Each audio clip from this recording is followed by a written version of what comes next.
अस्सलाम वालेकुम।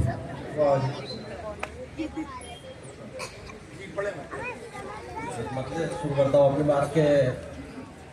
कहा औकात ये मेरी, कहा औकात ये मेरी, नबी की बात लिखूं मैं। कहा औकात ये मेरी, नबी की बात लिखूं मैं। गाइस से भी मेरी गुजारिश है कि थोड़ा सा आप। कहा औकात ये मेरी, नबी की बात लिखूं मैं। करम अल्लाह का हो जाए तो फिर नात लिखूं मैं। है। करम अल्लाह का हो जाए अरे तो क्या फिर कहना है, क्या कहना है, क्या बरजस्ता मिश्रा लगा। कहा औकात ये मेरी, नबी की बात लिखूं मैं। करम अल्लाह का हो जाए तो फिर नात लिखूं मैं। एक नात से लिखेंगे। दिल की बस्ती में जो उजाला है, दिल की बस्ती में जो उजाला है, दिल की बस्ती में जो उजाला है, इसके अहमद का ये हवाला है। दिल की बस्ती में जो उजाला है, अरे बहुत सारे दिल की बस्ती में जो उजाला है, इसके अहमद का ये हवाला है। शेर देखेंगे।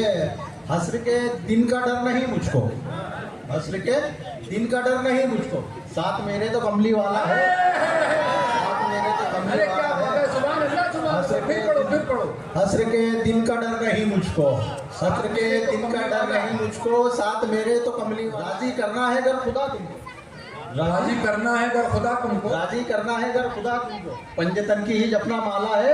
हाँ। पंजतन की ही अपना माला है, पंजतन की ही अपना माला है। नाम अहमद का दोनों आलम में, नाम अहमद का दोनों आलम में, देख लो कितना बोल वाला है। देख लो कितना बोल वाला है। बहुत अच्छे।